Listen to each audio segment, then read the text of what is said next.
Thank you. Good afternoon. I'm Abeer Alsadoon, joining you from Sydney to chair session 17 in Information and Knowledge Engineering, Imaging Science, and Simulation and Modeling. We have 7 papers will be presented in this session this afternoon. It will be great if you all turn your camera on to make a live session, please.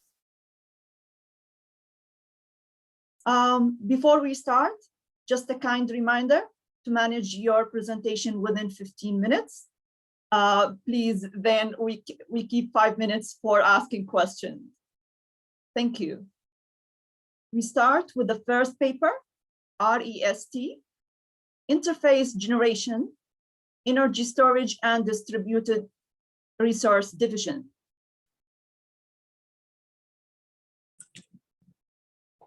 Hello, I'm going to share my screen. Yeah, thank you, Ken. Start. Okay. Well, thank you, and thanks for coming, everybody. I will be describing, there we go. I'll be describing a tool that was developed as part of a larger project. That larger project involves deep learning for medical imaging, for COVID-19 detection. There was a need to associate input images, output images, metadata for both sets of images. This sort of management is important to a lot of scientific projects, and we felt that there was a common need here. So manual data management is difficult, and unfortunately it's done a lot. Searching through data that's been organized manually can be really cumbersome. Efficiently sharing access to that data among team members, among the public, is particularly challenging. Now, we know that there are lots of fundamental tools available. There are great database packages, web servers, web frameworks available, but these take quite a bit of time to employ, and project teams might not have the resources to get these set up. So that's where we saw this this common need, and our project, the REST interface generator, or RESTing for short, is meant to address this common issue. So what this does is it automates the creation of a data management service that is specific to project data, and it uses a number of very mature packages. So Django REST framework, or Django web framework, which is Python based, the Django REST framework, which is built on top of that, Django REST framework filters, and we inherit a lot of our functionality from these last two, at least the visible functionality. Then we're using the Apache web server, mod WSGI, to interface with Django, the Postgres relational database, Sphinx documentation generator, and Docker containerization system. So this is already available. It's open source. It is licensed under the LBNL BSD variant license, which is OSI approved. And there is this significant limitation here that this currently only targets the NERSC spin platform, and I'll talk more about that later. But we are intending to extend this to standalone servers in the near future. So I thought I'd walk through the deployment process, which is going to look similar for any project. It starts by just cloning the repository and installing some required prerequisites. And then I'll go into the next steps in more detail later, but then you create a project description file that describes the data that is to be stored. And then the heart of what RESTing does is to just generate all of the files that you need to actually create a running service. Now, at that point, you can optionally customize those files. It's not necessary to get a running service. And then you generate Docker images, push those up to the hosting site, and then on the hosting site, you configure the containers and execute them and perform initialization. I'll go through some of these in detail. So the project description file is just a Python source code file. It makes a number of variable definitions. I think the one that is most important to talk about at this point is this model dictionary definition. So this at the top level contains keys that correspond to different Django models or database tables, or these are data types, your highest level data types. And then at the next level down, there are keys that correspond to fields in those records. And then below that, there's information, and this is using the foundational Django libraries that describe the type of data that is associated with that record, as well as the sort of filters that we want to enable when searching on those records. And this is really all that is needed in describing data. Okay. So then at this point, we use Rusting to generate all of the files needed for the service. So we have a single script that then produces all the site source code for Django, some bash scripts for convenience. There's online documentation. So this is generated according to the information in the project description, and then a Docker configuration file, or a couple of Docker configuration files. And then at this point, you have all of these files on your local system. This is your opportunity to customize them if needed. It's not necessary in order to get a basic running service. In our case, for our parent project, which is deployed at this address right here, we wanted to have a custom project homepage. So that just involves dropping the right static files into an appropriate directory. We're also working on producing a thumbnail gallery, and that requires a bit more work. You actually have to go in and interact with the database, so that requires editing the Django files that were produced. But once that is done, we can start thinking about pushing this up to the hosting site. So at this point, it's probably valuable to talk a little bit about what Docker does. So for those not familiar with it, Docker is a containerization system. It allows one to package software environments. So you can take software and you package it in an environment that you can take and run on any compatible computer. And this is enormously helpful when dealing with cloud-like deployments. So we have a second script. So after customization, after file generation, we have the second script that comes in. It builds the images, Docker images that describe the service, and then uploads them to NERSC. So that's this process here. And then to give you a little more context, for our parent project, which is focused on this image analysis pipeline that runs on the Cori supercomputer over at NERSC. Alongside that, we have two Docker containers. One contains the database, one contains all of the web framework. And those are running on top of the Spin platform. And the Spin platform, also located in NERSC, has access to a lot of NERSC resources, such as the file systems on which we're writing our output files. So with the images ready to go and uploaded, we can now go to NERSC Spin. I should mention that it's a cloud-like platform, and it's for apps. It's not for computation. But these are apps associated with NERSC projects. So NERSC Spin is built on Rancher, and in turn, that's built on Kubernetes and Docker. This gives you direct access to NERSC resources. So that's convenient for us because we can reach into a file system and pull out files that we can then serve out to the public. And there are some other conveniences, such as there's an Nginx reverse proxy server that takes care of secure HTTP connections for us. So if you log into the NERSC Spin system, you'll see an interface like this. You can set up your containers, set a number of variables that determine how those containers run. It's a fairly involved process, but we've included detailed instructions in the Rusting documentation. So you can see a screenshot here. At this point, everything is ready to go. So you go into the interface and start the containers and perform the final initialization. So here, that's just a matter of going in, executing shells that run inside of these containers, and then following a few simple steps. So doing things like setting up the connection between the database and the web service, creating your first user, setting passwords, that sort of thing.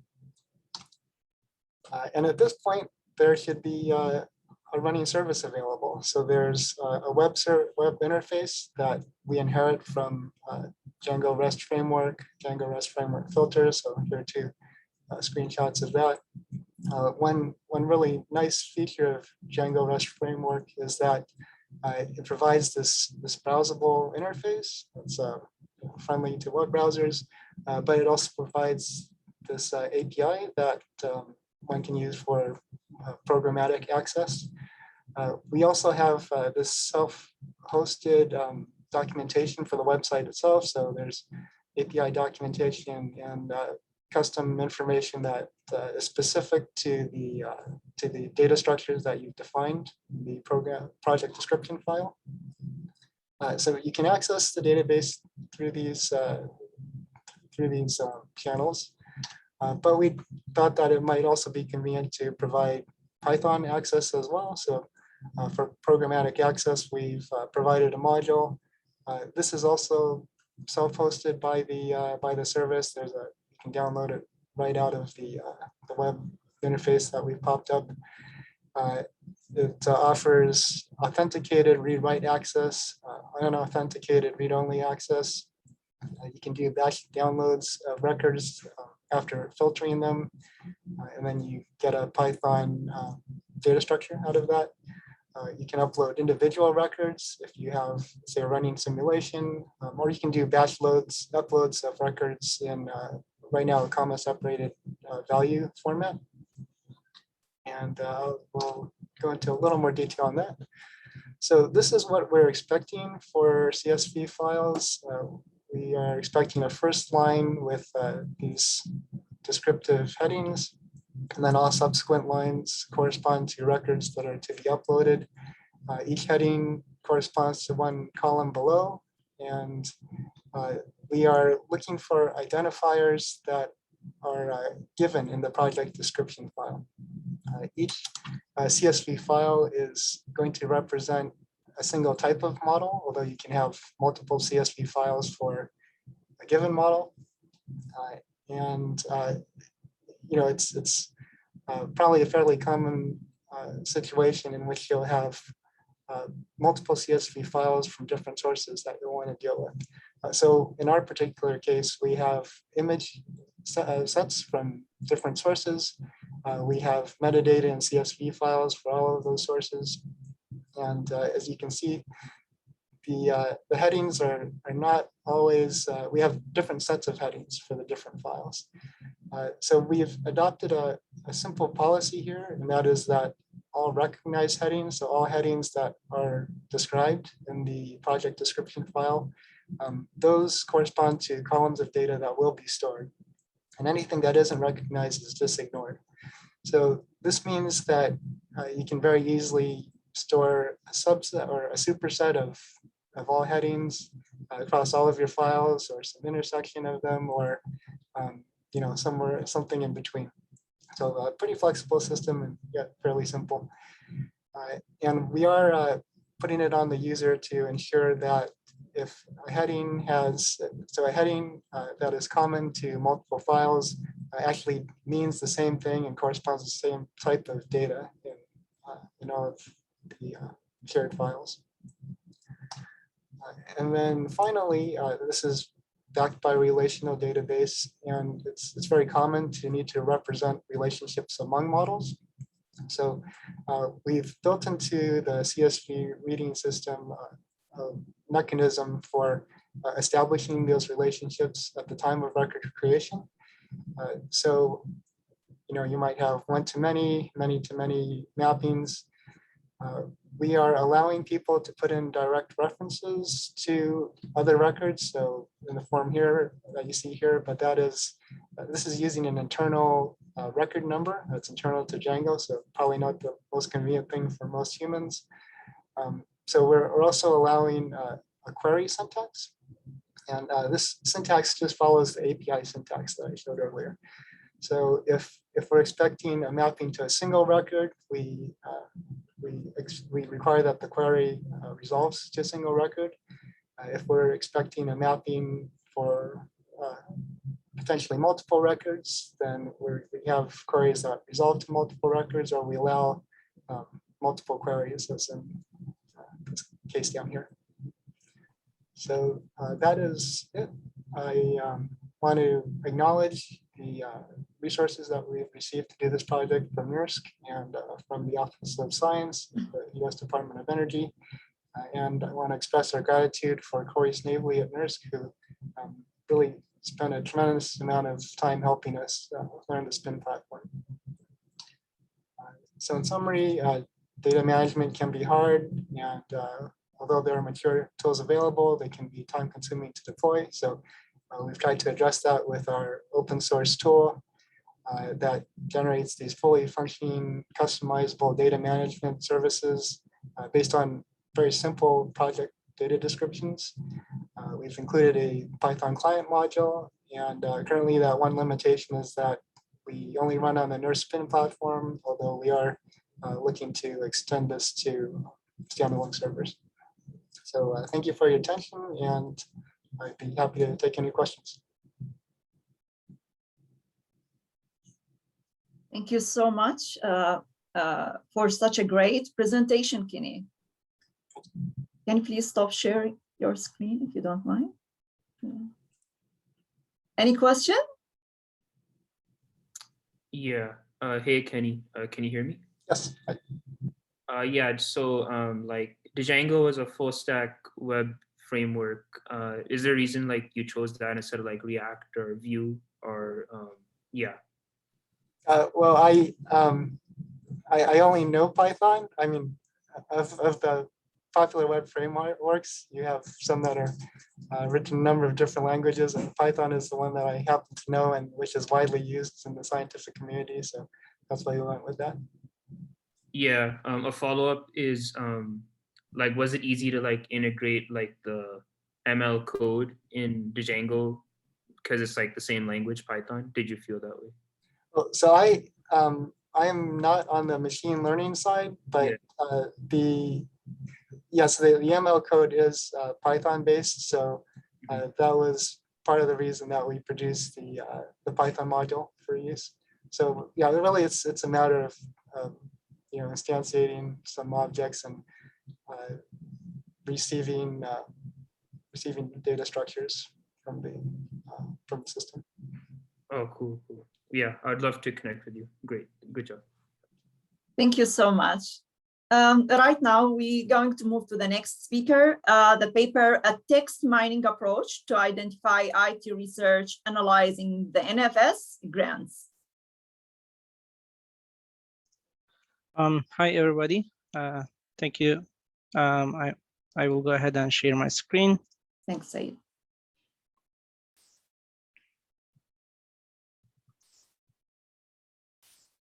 Okay. Yep.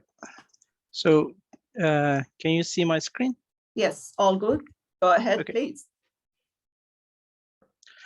Hi, my name is Said Varlioglu, a PhD student from School of Information Technology, University of Cincinnati, Ohio. So I will be presenting a paper about identifying IT research, analyzing the NSF National Science Foundation grants. So authors, me and Dr. Nazim Said, Dr. Murat Uzer, and Dr. Nelly Al-Sayed. So first of all, information technology, IT, now currently is recognized as an independent and unique research field. But there is a difficulty to define the IT research because, there is a computer science department, research department in the universities, information systems, sometimes informatics, its name, and some of them, and information technology, some of college names. So in the 60s, computer science became a research discipline, 80s, information systems appeared, and 90s, and at the end of the 90s, so information technology college programs appeared. And currently in America, there are two different information technology PhD programs in Ohio and another state.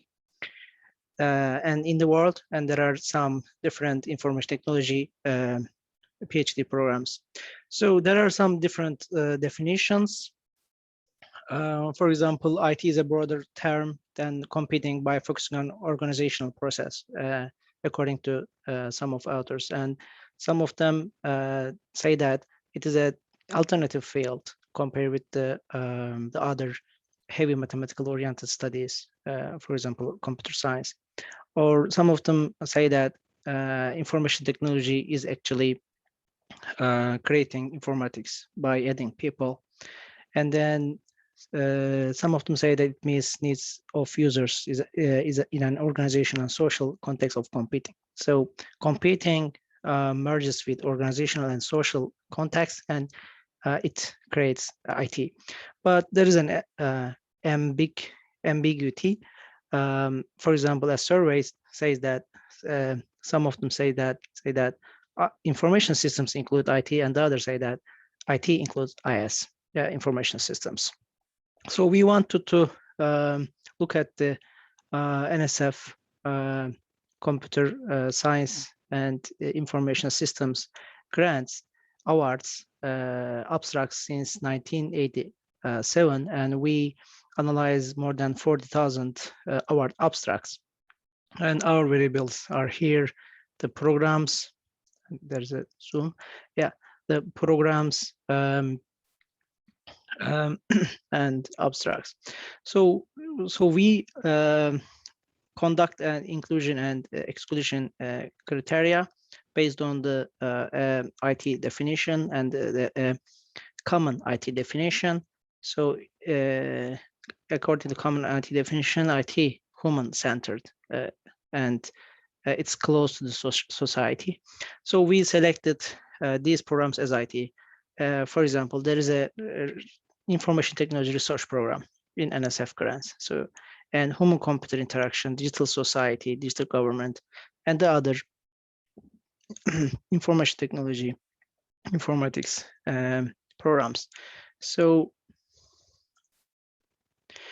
in a visualization, so we selected, for example, IT research program if it is close to the human society, and we exclude the others research programs as others.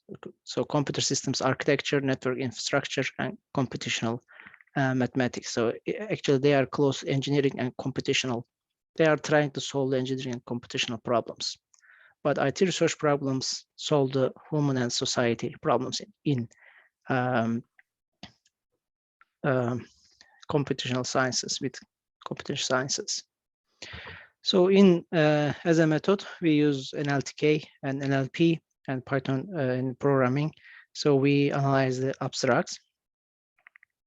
So according to the abstract, we exported more than 7,000 abstracts for IT research. And here is the first top 100 frequent words in the abstracts of IT awards. So for example, research, data, project, system, develop, information, student and model, design, network. And these are the top frequent words in IT research. And the other research also is similar: research, project, system, data, network. So when we compare these result, so unique frequent words in the abstracts of IT and other research on the top, and we see these words. For example, in IT abstracts, we see social in top frequent words, but we don't see social word in the other research abstracts. Also, social, interaction, database, knowledge, conference, query, and these words we saw that in IT abstracts. And the other abstracts: efficient, theory, state, parallel, memory, programming, and the others. So, and in when we look at the results in detail, we saw that IT research abstracts have more frequent human-related words such as social, interaction, people, individual, team, actually as expected. And the other, also the also IT research abstract have more frequent human-computer interaction related words such as web interface interaction And other research abstracts have more frequent hardware-related words, such as memory, wireless infrastructure, power, energy, and device. So in the other research abstracts, efficient theory, programming, security words are noticeable. So those words also are not directly related to people needs, but technical infrastructure needs. They are related to technical infrastructure.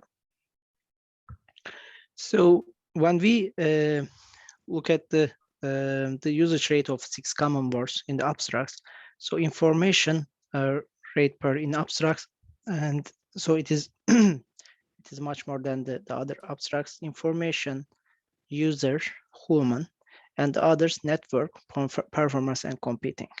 So these words in the other sides, computer science, computer engineering research, but information technology research focuses on information, user, human. So how we would say that how the problem is how can human beings, the people use the information, users use information or process information. This one. And also we examine the these abstracts based on the 4 periods. So in this 4 periods, we select these 4 periods based on the, for example, 1987 until to 1995. Most of US households had no personal computers, internet, and cell phone. So this research, some of research from this period, and the other research period, 1996 until 2005, most of US households started to have internet on cell phones. And this period had internet, households had fast internet and smartphones. And the last period, 2015 and 2020, most of US households had broadband internet subscription. So when we compare with these periods based on the top 25 words from the IT research, so as you see here, the intellectual, team, people, public, training, learning, community, scale, network, visualization, and individual data words, the percent, this is the difference percentage between this period and this period. So intellectual word, 4,600 percent, there's an increasing. And when we look at so I can actually show here, so people, human, public, user words, so there were almost tenfold the increasing in these words. But in the other words, performance, theory, query, database, research, so they are decreasing.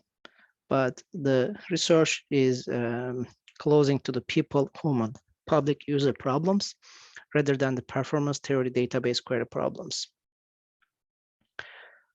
And so conclusion, so we attempted to reduce the ambiguity and difficulty in identifying and defining the IT research domain. So IT differentiates itself from the similar fields by focusing and emphasizing the more human and society-oriented solutions.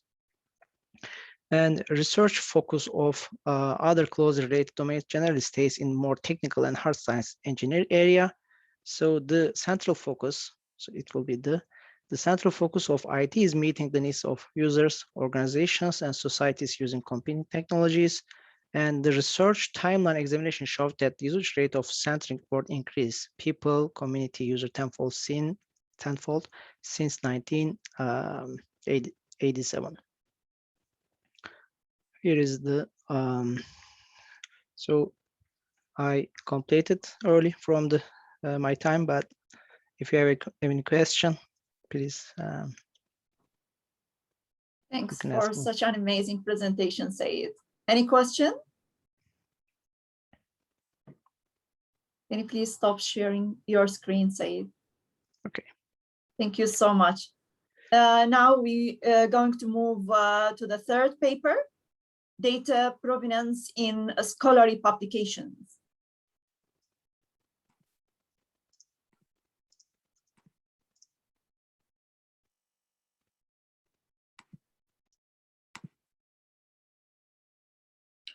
Hello, good afternoon to everyone. Can you see my screen? Yes, Maria. Yeah, thanks.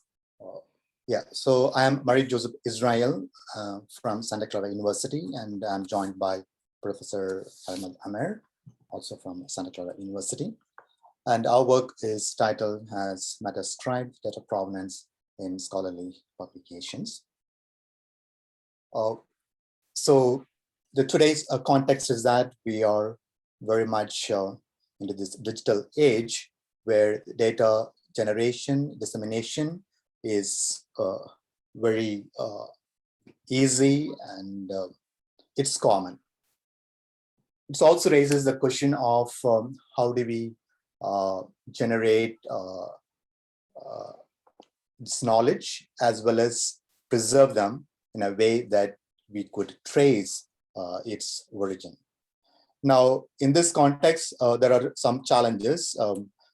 We have the challenge of anonymity and attribution of authorship, because given the IT tech, people can, generate content and then impersonate and post content in someone else's name, or post content that are not correct or true.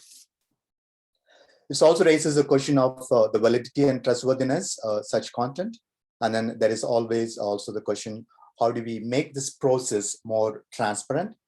And if a particular system is in place, how do we reproduce so that it could be no matter who has done it, and irrespective of the context, the system should be able to function.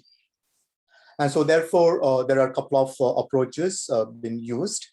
So the main concept is the data provenance, where basically tracing the lineage or the history of data. And this is very much used in the scientific workflow management and databases. And besides that, they also use some NLP models for that. Now, these models and approaches are done what we call kind of structured data, where data elements are very much in the one who is doing it is very much in control. Whereas in a unstructured data, for example, an article or a news item, so this kind of, it's a kind of continuous text stream. So then how do we handle that? So therefore, we are developing a general data provenance architecture to represent knowledge, as well as to authenticate, to verify such knowledge.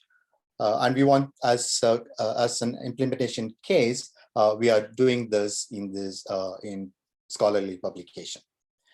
And the purpose for this is to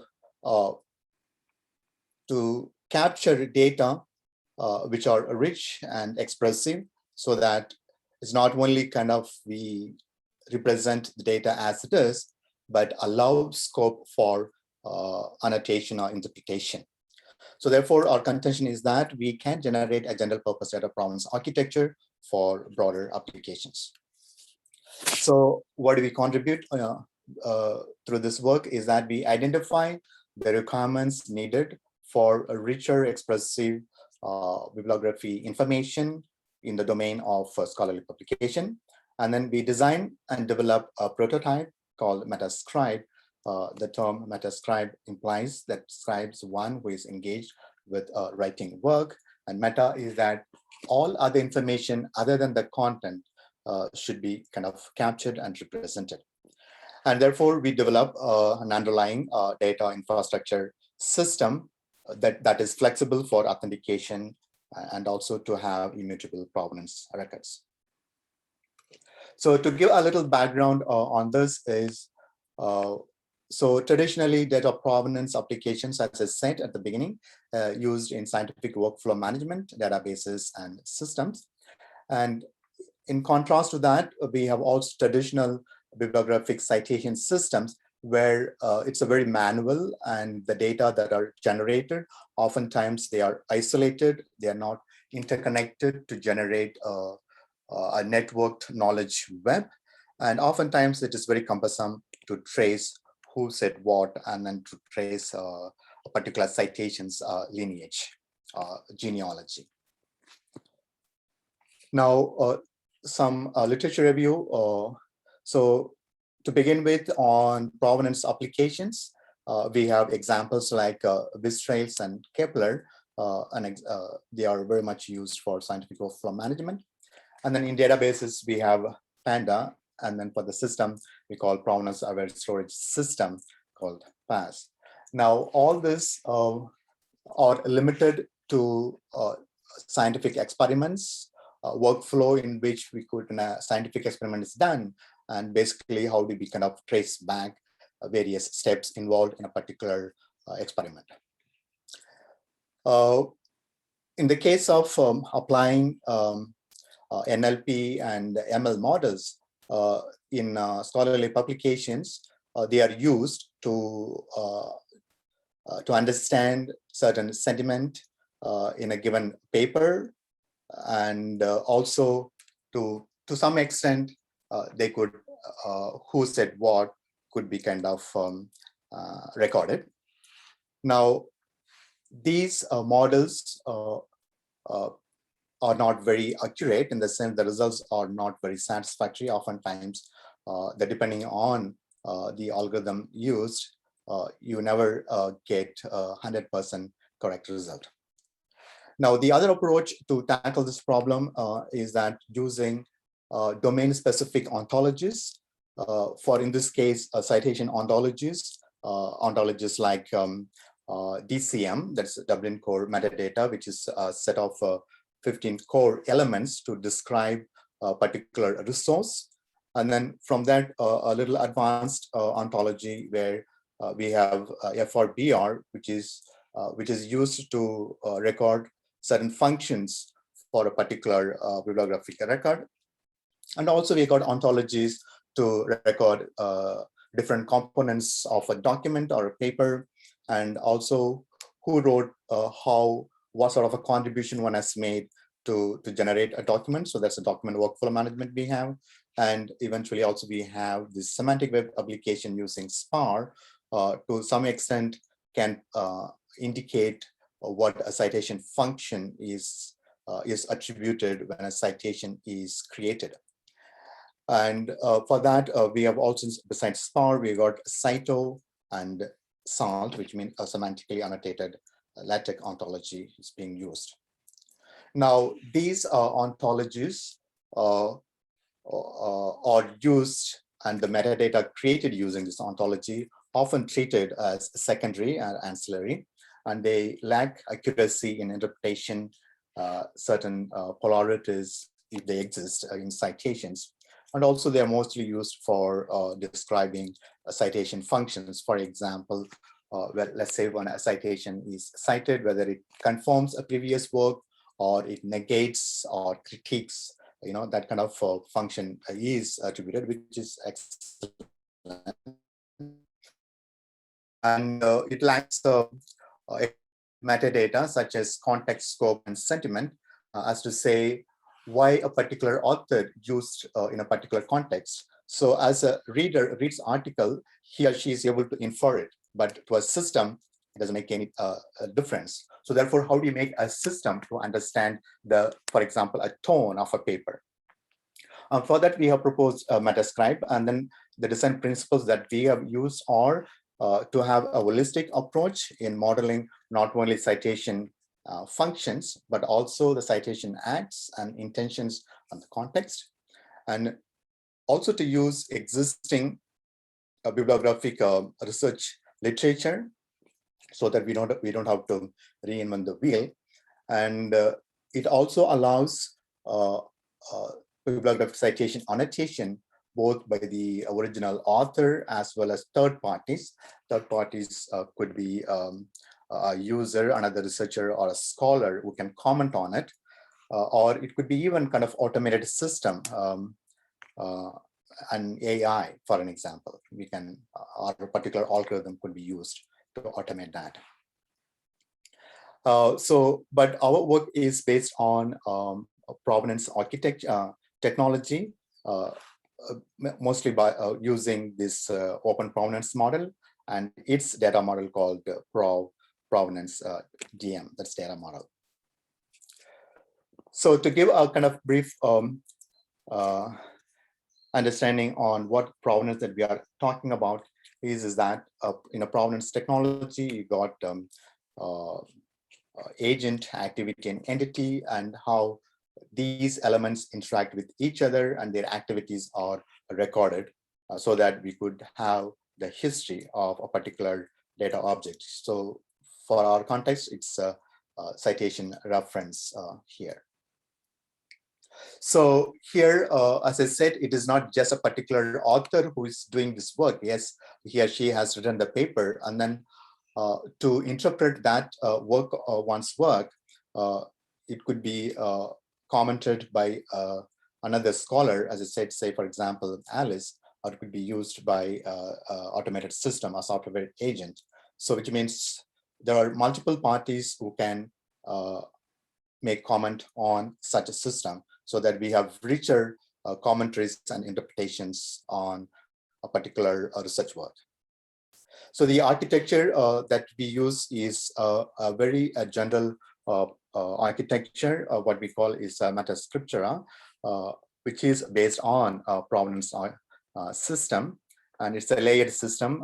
Like any other system, you got a user interface and to process the data. So I won't go into much more details of it. As basically what we need to understand here is that when an unstructured data is passed on as an input, and the system takes care of splitting that and generating data using RDF models so that they are interlinked as well as they could be extended further.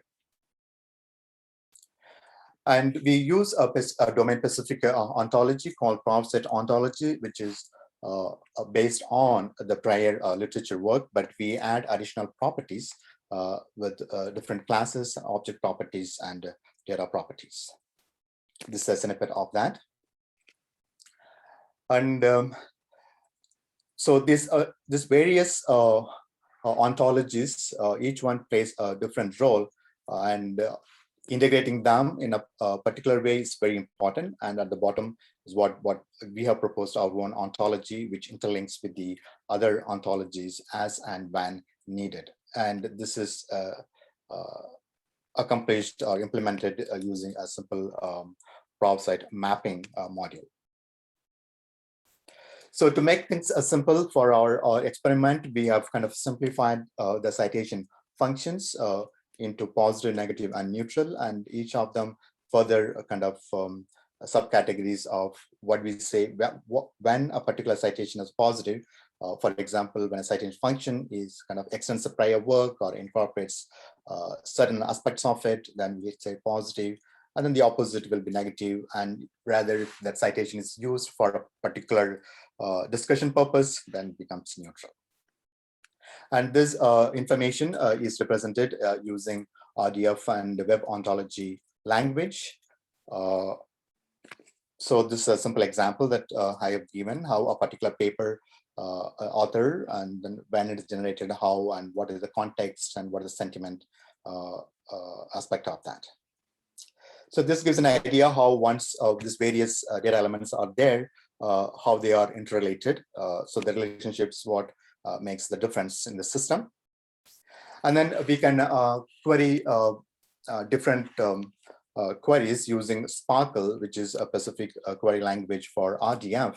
And you can ask several questions. So for example, we are given what is a tone of a particular paper. And then you tell us, for simplicity, we just given few examples, but in the actual work, we have got a lot more.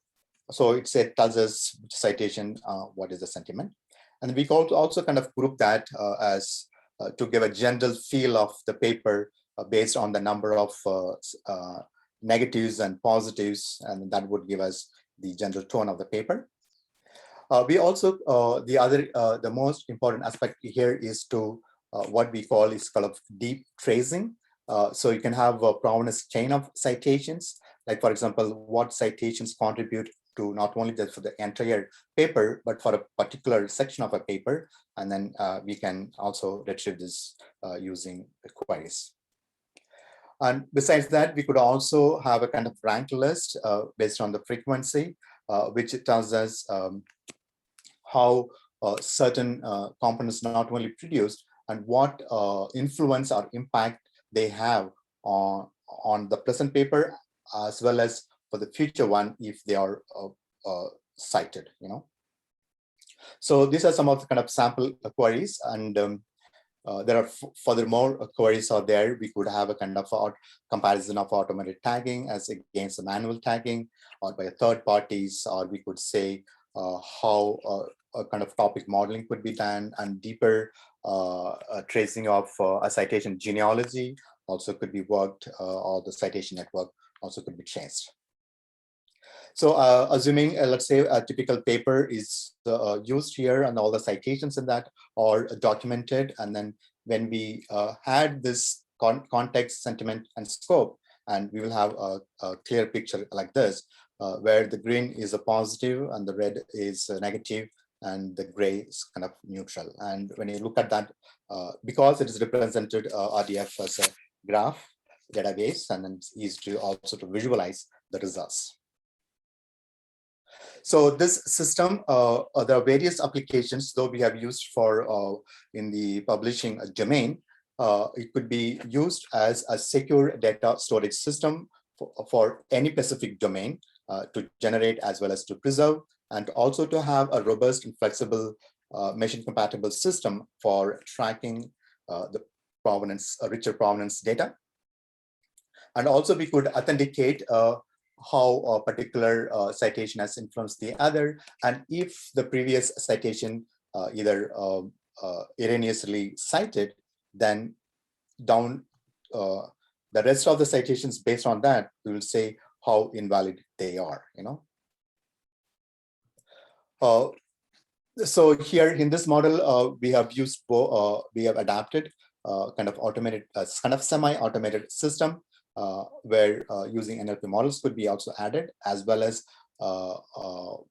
openness or make facility for author and others to also to tag annotations as and when needed. So the drawback or the shortcoming in this research is that we still are working on the scalability issue of this project, because given metadata, it could tremendously kind of increase, and so we are still working on the scalability issue and further verification systems. So to conclude, so this system as an implementation use case of the broader provenance architecture in the domain of publishing scholarly publications using a domain-specific ontology like ProvSite ontology. And this system is for as reliable data storage infrastructure for knowledge representation and preservation. So therefore, kind of bibliographic database, rather data storage infrastructure for knowledge representation, preservation for any domain where the unstructured data is very common. So with that, I end my presentation here. So thank you so much. If you have time, I'm ready to take some of your questions. Thank you so much for a very interesting presentation, Mari. Can you please stop sharing your screen? Absolutely. Any question? Then we move to the fourth paper, a novel deep leaf network and enhanced root mean square error for stock exchange price prediction. Tarek, please start.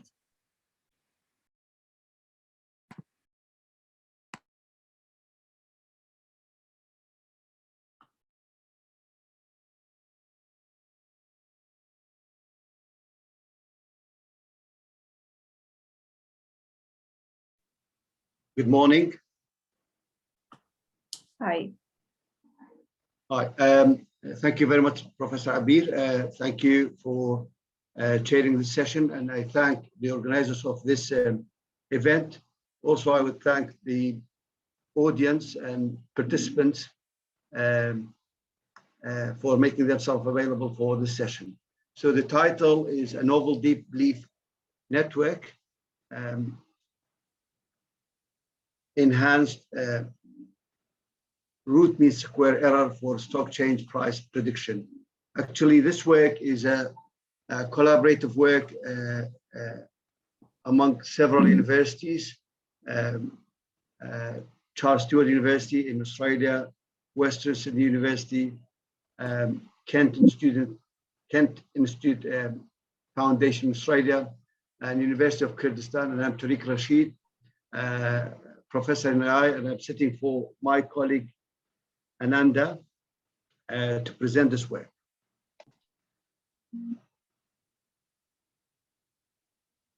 So I go through the agenda, which is I start with an introductory background about the topic, and also I hit on the objectives. Then later on we talk about the state of art of this work, and then this leads us to methodology. Then we'll show you some results, and I'll finish with some key concluding points. Now, the main objective of a stock market is to serve as a primary and secondary market for an investor, to facilitate price discovery and indicating economic activity. Now, for this, several machine learning techniques were used in the past, actually in the last 2 decades. So, but there's also some machine learning techniques were used in the past to enhance this system or enhance the results of this system.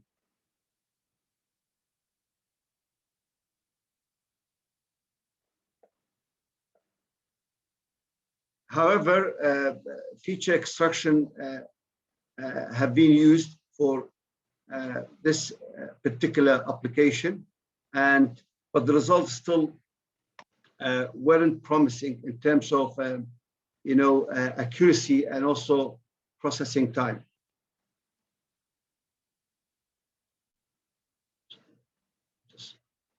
Okay. Now, the main objective is of this research work is to increase the accuracy plus preserving the processing time. So we're trying to increase the accuracy and also reduce or minimize the total return and root mean square error. So the total return means that the actual rate of return of an investment or a pool of investment over a specific period of time. A good example of this one could be interest rate or capital gain or dividends or realized distribution. So any one of these could be a good example for total return value. So in the past, deep neural network has been used, but there is a downside for it, which needs a lot of processing time, and also the accuracy wasn't good enough. So, and this is because the increase of root mean square and total return. Of course, this is down to a number of iterations. So one of the problems of deep neural network is that it takes a lot of hours or days sometimes, and it might also cause some overfitting. So you might have a good prediction over the training, but then you, on the other hand, the testing, wouldn't be satisfactory. So therefore, in this work, to increase the accuracy by minimizing the root mean square error and also increasing the decreasing also the total return. So here, a concept of deep belief network is introduced. Now, okay, I'm sorry, so I don't know why it doesn't.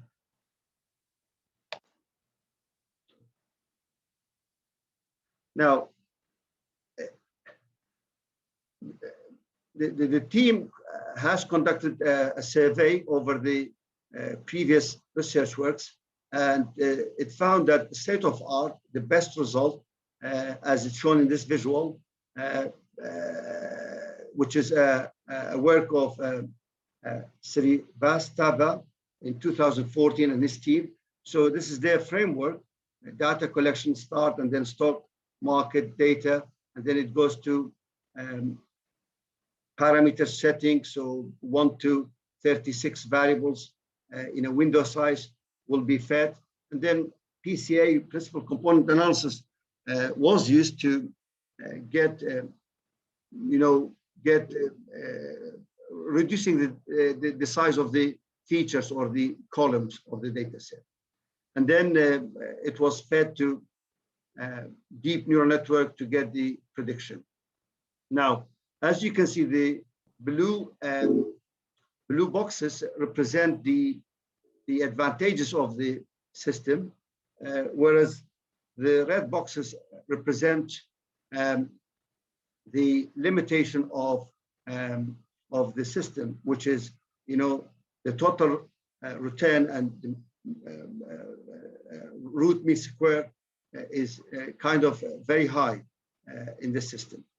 So the aim of our team is to get to replace the red boxes by another tool, which is here in the methodology. As you can see here, deep belief neural network is introduced.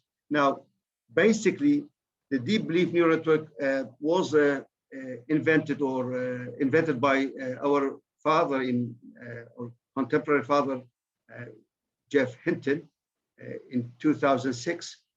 Basically, it is a very sophisticated machine learning type of neural network, uses unsupervised training. Okay, unsupervised training. It means that there is no label for the data, so it's kind of a clustering. But this work has been done in an unsupervised way. In other words, Jeff Hinton used restricted Boltzmann, series of restricted Boltzmann machines on the top of each other, and then they try to understand or try to get the hierarchical representation of the data. So, but there's also an observation about this network, is that there is a connection between visible layer and hidden layer. So visible layer and hidden layer,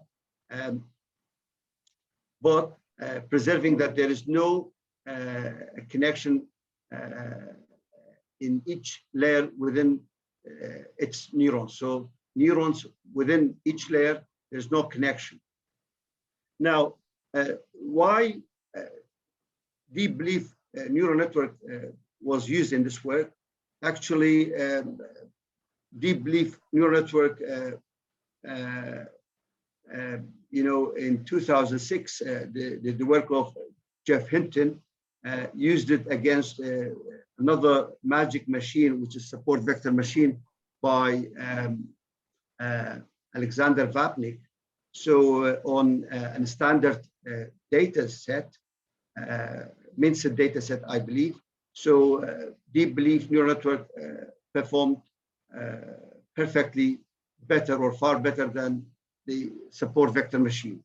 Now, although using deep belief neural network, still deep belief neural network has fallen of favor. So they are rarely used nowadays, but there is one good advantage about this one, is that still far better than other machine learning techniques such as support vector machine. So that's you can see from the visual, there is a green box, which is a replacement of deep neural network by deep belief neural network.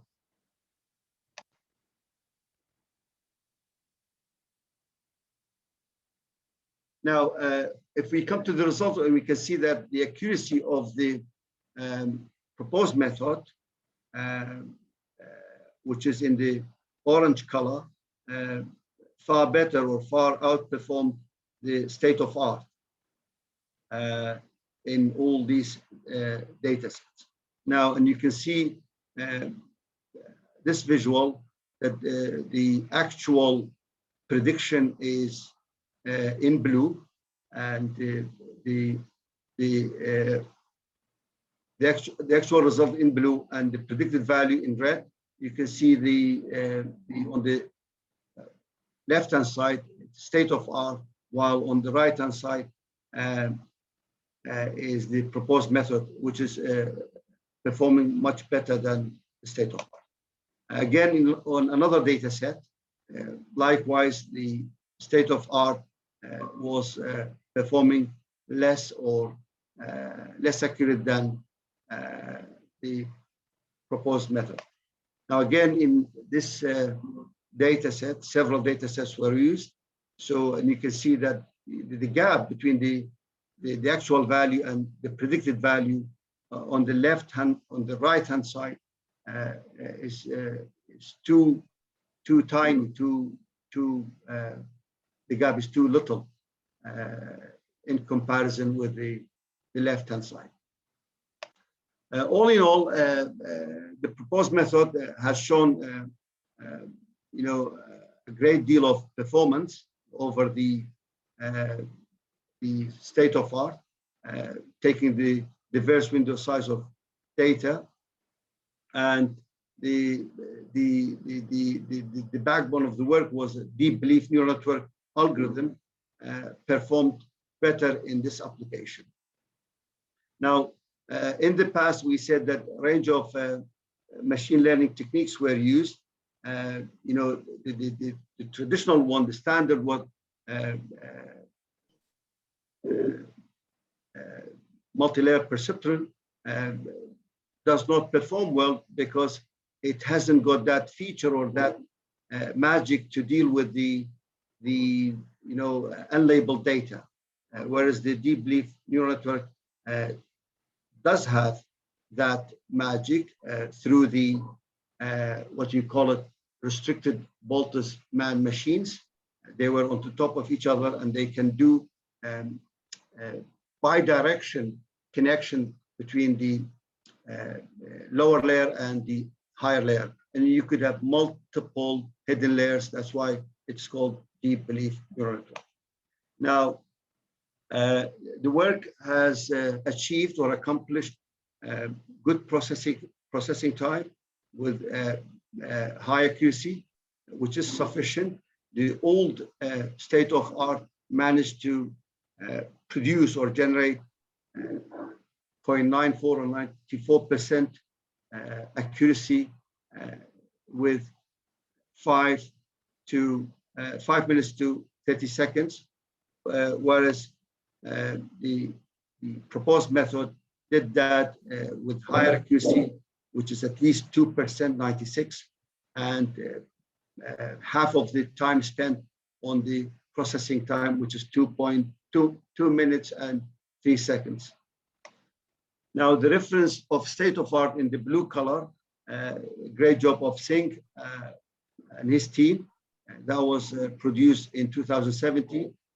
The other 3 work, based on the ranking, you see their order. Then the proposed method performed, at least, dealt with the limitation of the state of art. I'm done. Thank you very much. And if there's any question, I'm ready to answer if I could. If not, then you could always drop an email to myself or to other team members, and I'll be there to answer your questions. Thank you. Thank you so much for such a great presentation, Tariq. Is there any question? Then we move to the next speaker. The fifth paper is automated sorting of X-ray scattering patterns with a convolution neural network. Excellent. Thanks, Professor Alsadoon. Hope I you, pronounced your name correctly.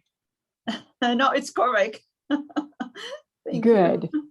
Good afternoon, everybody. It's my pleasure to meet you today at the CSE 2021 workshop on image processing and computer vision. I'm Daniel Shizima.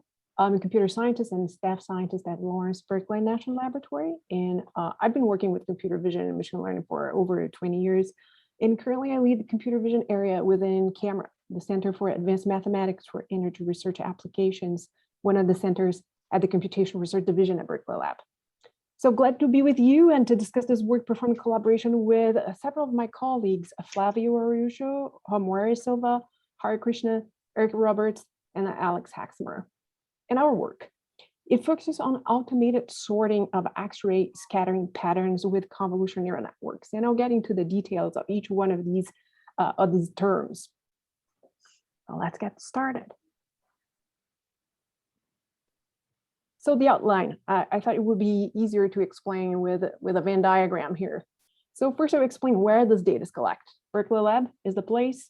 Inside Berkeley Lab, there's a division, the Advanced Light Source, where our particle accelerator is. And at the end of the day, it acquires a special kind of picture, if you will, these X-ray scattering patterns.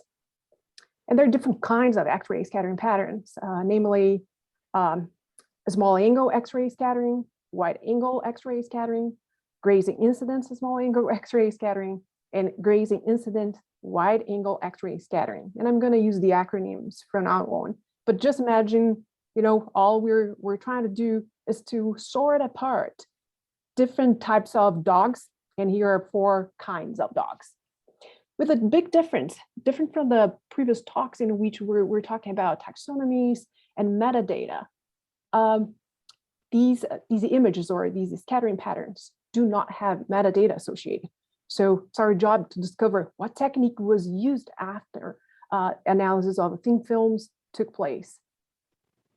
So let's get started. First, I'll quickly show what's Berkeley Lab. So it's one of the laboratories at Berkeley Lab where I'm speaking from today. It was founded in 1931. It's also the home of 14 Nobel Prizes. Numerous lab scientists are members of the National Academy of Sciences, actually 8. 15 of our scientists have won a National Medal of Science. So it's a wonderful environment. We're surrounded by these great brains studying energy and environmental solutions. And that includes new materials, advanced computing, life science, problems, cosmology, and many more. Scientists from around the world rely on labs facilities for their own discovery science. And by facilities, I mean, one of them is the Advanced Light Source, where people can, from all over the world, can send their samples and do imaging such as microscopy or acquiring X-ray scattering. So here's one of my collaborators, Alex Haxmer, who is working one of the beam lines at the Advanced Light Source. So this symbol, the logo of the Advanced Light Source, kind of shows a little bit what it is. There's a particle accelerator, more than 40 different beam lines, and that's one of them. So what's happening here? It's having this X-ray scattering, which is an experimental technique that generates patterns conveying material structure. Just to give you a glimpse of what it is. So here's sort of two of the techniques based on grazing incidence, one with a small angle, the other one with wide angle, have a laser heating and a detector. And these are the pictures that we need to sort through. So giving a little more of what they can look like, and that's only for GSEX pictures. It can vary a lot, even within the same kind of dog, if you will. They can assume very different shapes depending on the kind of material is being imaged. So let's drill into this problem. Let's start with the GSEX only. And that's a little bit of what we've done before. We constructed a tool called Abeer that helped us do, so Abeer is a visual search engine. How does it work? You present one picture, as I'm showing here on the left, and use that picture as a query. And recover others that look just like that one. And you can do that for one picture or for several pictures. And you can recover, the top 8 matches or the top 10 matches. That's just a parameter that you put here on the interface. The fun thing about this tool, as well as it can do that in real time, as far as you have your models trained beforehand. In this case, these models are convolutional neural networks of different kinds, both shallow, such as LeNet, and deep, like Inception, ResNet. The technology behind is Google TensorFlow. So PySaber is all coded in Python. Yeah, you can have a GPU and use the power of your GPU if that's the case. If you don't, no problem. The software is amenable to switch to CPU if it's the case. And another thing, despite the fact that I'm going to talk about scattering patterns, you don't need to use this tool only for scattering patterns. It might be the case that you're looking into white blood cells or cancer cells or light microscopy of a whatever kind of type, or photography, or just sketches. You have a model trained for identify a couple of classes, and then you use an in-now case, and that's what I'm showing here, and recover whatever is most similar to that one according to different types of metrics. One of them is cosine distance. Okay, that's previous work. This was available before, and we're looking first at GSAX simulations. In terms of shallow, what we do, we use a CNN for doing the featurization, kicks in raw data here, goes through a series of transformations, and then we can intercept this neural network and get this as a feature vector. Similarly, we do the same with the deep neural networks. We intercept and get this feature vector for indexing of the database. This database can be in just using your file system, or can use a MongoDB, which is also part of PySaber. Okay, so let me tell you one of the experiments using one of the X-ray scattering techniques. Here is using GSAX, more specifically simulation of these scattering patterns, so that we could have a collection of millions of samples. Not a problem for neural networks, particularly deep neural networks will enjoy that kind of environment in which you have lots of labeled data that come from simulation. And our goal is within the variety of GSAX, classify that in 4 different classes, depending on the mesoscale crystal structure. So lots of figures here in the slide, but mostly the message is that it's very high, the high accuracy when identify the 4 different classes for different types of a crystal structure, right? And one, it's like 100% for the top 1 match, 100% for the 5 top matches, for the 10 top matches, 20 top matches, or looking into the whole data set, which means that there is no mistake. But does the system retrieve relevant images? It's very accurate both using shallow, which is here in blue, and deeper neural networks. A little less for these cases because they were not trained from scratch, which is the case of the LeNet. And here yet another example of what we're doing, what it means, these top 10, it's given image of query, give me the other 10 images that match. How quickly it is to train one of these neural networks? Well, for LeNet, it's very simple. It's a little shift here, but it's about 9 minutes.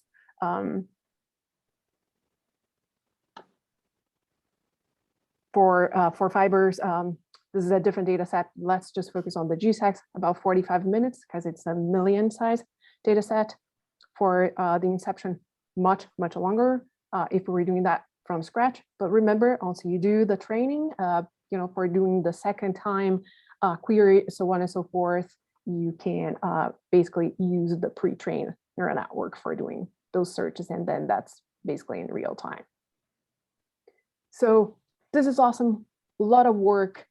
Here's the configuration of the machine that we're using in order to report these timing. These are my students, Professor Silva and Professor Araújo has been working on constructing PySaber.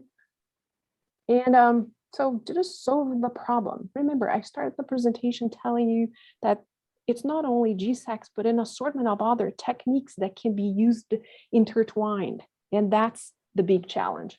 So that's the contribution that we're submitting. We just submitted to IPCV. So that's the problem. Giving those different techniques, that's how one physicist could cluster these different types of images, based on the presence of rings, peaks, and rods, and then probably this is going to be GSACs or GWACs. It works very well in terms of accuracy when you're dealing with simulated data, but then what? What happens when we work with the experimental data sets? That wasn't going so well. And here's our first attempt to make it work better, giving an assortment of different tools. First, we're creating models that are based on experimental data, not simulation data. Simulation data was very helpful in order to create the first apparatus, such as PySavior. But here we're using PySavior in order to do the feature extraction. We actually extended that set of tools to include new types of convolutional neural networks. We also have different schemes for augmentation.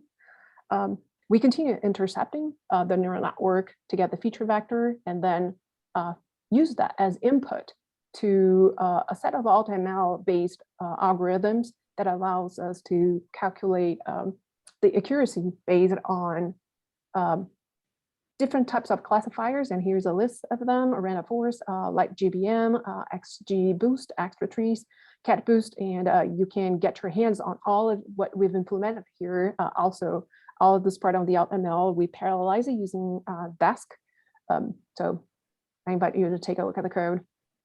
And then a different assortment of performance metrics from accuracy, recall, precision, F-score, kappa, Matthews correlation, and the amount of time, the staking, given the different approach. So several combinations. Here's a pipeline, kind of a linearly, but at the end of the day, we have several different feature extractions combined with several different types of classifiers afterwards in the performance for each one of them. So moving on, here's what these different techniques look like and the result of just applying PySavior. So giving a picture, what are those that are most similar? That's what PySavior is used for doing the feature extraction. That's all I'm trying to illustrate here. Here are some of the parameters used for the feature extraction. We're using, remember on the graph that I'm sharing there are classic features such as histogram and GLCM, which stands for grade level co-accuracy matrix. It's or heraldic texture features. It dates from 1976. It's not new at all, but despite the fact that this is an old metric, it's very interpretable in the sense that what it's varying a lot in these patterns, as remember, it's the texture. So how about we use them, compare with the black box, the feature that comes from the convolutional neural networks that we don't know for sure what's motivating, what part of the pattern has been emphasized. Nonetheless, here are the parameters of the LeNet with respect to the learning rate, the decay, the number of epochs, the batch size used for training. And here are some of the parameters for the fine tuning, and that's the case for the deeper neural networks. So moving on, I mentioned that there's a black box, but there's a few techniques used these days for more of a transparency. What exactly the neural networks are finding as interesting in the pictures. So just forget for a moment these are X-ray scattering, but suppose these are the eyes of your face, and it's a problem of face recognition. Well, here's the GradCan that basically assess what the feature network is getting as important.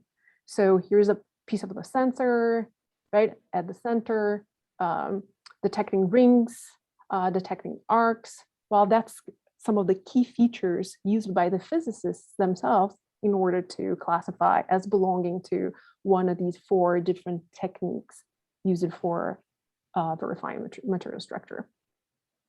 All right, let's drill into the results. Now I'm going to show you some of the graphs with respect, first the tables with information of how many samples were used for doing the training and the test. Here UB is unbalanced. So raw data, the way it is out of the instrument. And here are the number of samples that we have for each one of the classes or the techniques. For the balanced data set, how many samples we have. Balanced means here that we're not using any more data from one technique in comparison with the other. So we get the smallest set and cap that. We're also using balance augmented. So techniques for augmentation such as rotation and translation were used to increase the number of samples for the training. And the test, a little more for the GSACs, less for the others. And the amount of time that it takes for training and fine tuning these different architectures, here are some of the results just to kind of illustrate. Of course, VNet, Vershell takes much less time, but not much when we're using, dedicated servers, which is our case. All right, metrics. There were several metrics, and unfortunately, there was not enough space in the paper, so we report only the kappa statistic. In the repository, you're going to have access to all of the other metrics as well. But just for the sake of sharing with you what's going on in terms of the kappa statistic, what it is, it's a measure that can handle very well both multi-class and imbalanced class problems. It's what we have here. We have 4 classes and sort of unbalanced in some of the cases. How to interpret kappa. Kappa is always smaller or equal to 1. If it's equal to 0 or less than 0, then the classifier pretty much is useless. And if you don't know what kappa, never used it before, so here's how you do. You call from scikit-learn metrics, import a and kappa score. That's another name for kappa statistic or kappa score. And that's how you calculate it. You put the true value that should be, in our case, SAX, G, SAX, GOX, so on and so forth, and what was predicted by the model. All right, let's get to the graphs here. How to do the interpretation? Well, first of all, in terms of kappa, everything that's over, that is less than 0 would be terrible, useless. Close to 0, also useless. Well, it seems that we're very close to 1, right? Everything is over 0.93. So, they're probably valuable. What's the best one? Well, it pretty much depends. When we're taking into account pre-trained and classic features, it seems that the best classifier here is the exception. When you're using balanced data sets, things change a bit. You notice that VNet has the one that performed the best. But again, probably any one of those that are above 0.9 in kappa would be useful techniques to help sort scattering patterns as they're coming out of the instrument. We also tested with unbalanced data sets, and those are the results. So we had the best one, then BGG 19, BGG 16, then ResNet, I would say exception, and then inception ResNet. And not much different here for the balance augmented. So here also the patterns went through rotation and translation, VASLINet and ResNet. Overall, LeNet, given that it goes so fast, you can easily train from scratch.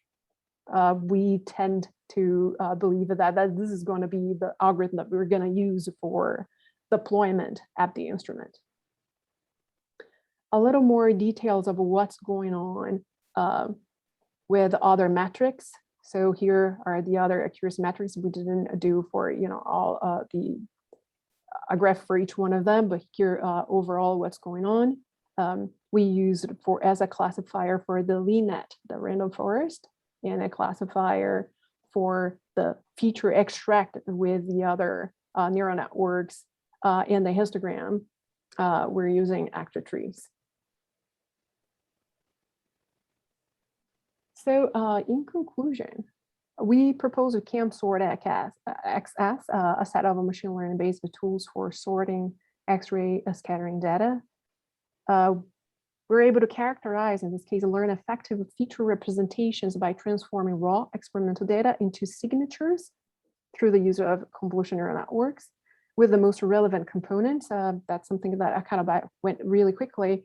We do a feature reduction as well of those signatures. To link, we're able to compare, merge, and integrate records from different experiments. We're able to screen, so autonomously sort experimental data, which will inform the next steps in the experiment. What's next? We're going to connect the Abeer, which is a new iteration of the Abeer recommendation system, to autonomous experiments by constructing operators that can efficiently steer experiments. In this case, connect these schemes to an instrument that will automatically put the metadata there and say, well, this was acquired at this mode or that mode. And by mode is one of those GSX, GOX classes that I went through the presentation. We're going to be able to automate calibration process for obtaining experimental experiments at different beamlines and potential to accelerate tasks such as thin film design and manufacturing. Again, here's the link for the code, and make sure to acknowledge all the people that donated their data. So data from their experiments. Here, Professor Gomez from Pennsylvania State University, Professor Balsarov from UC Berkeley, so here's scientist Kuzoglu from Berkeley Lab, and Adam Weber, also from Berkeley Lab, working in a hydrogen and fuel cell technologies program. Professor Russo from University of Massachusetts Amherst, and Professor Xu from UC Berkeley as well. This work was partially supported by the US Department of Energy, and I'll be happy to entertain questions if you have any. Thank you for your attention. Thanks for such an amazing presentation, Dani. Thanks a lot. Thank you. Can you please stop sharing first? Sure. Thanks a lot. Is there any question, please? Then we move to the second last paper, varied few-shot relation network for non-uniformly distributed source.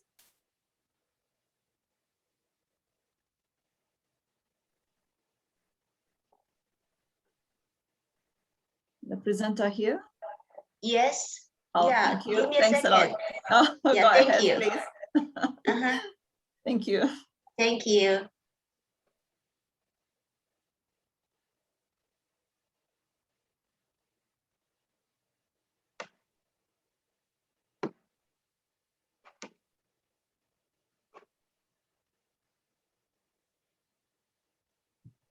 Can you see my screen now? Oh yeah, all good. Go ahead. Okay, thank you. I think like it's a little bit too big for me. Yeah, but it's okay. Well, I mean, I don't know, maybe it's been that way. Okay. All right, my name is Yufan Bao. I'm from Department of Mathematics and Computer Science in Fayetteville State University in North Carolina. Today I'm going to present my topic, valid few-shot relation network for non-uniformly distributed sources. I'm sorry, I'm just trying to move it along. It just cover my stuff, my screen. Okay. So here's my background, related work, methodology, experiment, conclusion that I'm going to introduce. First of all, in the background, I will introduce the meta-learning. I mean, this is actually a model agnostic meta-learning. Okay, so it's basically optimize the neural network model using many tasks, also known as episodes for training data. Each task episode contains only a few labels, signal images to obtain optimal network weights, which are used to classify the image in a testing set.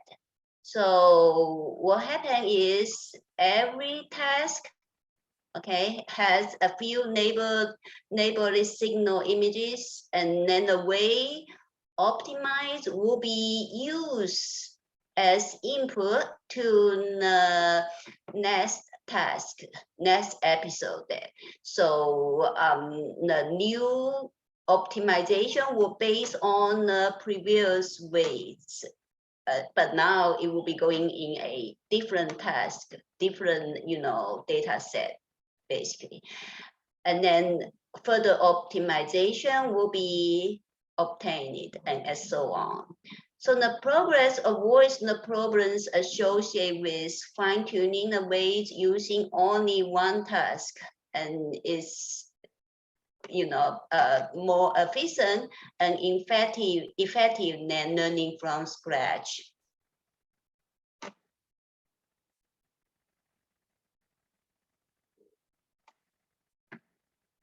So one of the very popular example in meta learning is few shot classification. It's basically learning from very few examples. Recently, many different meta-learning solutions has been proposed to solve the few shot learning problems.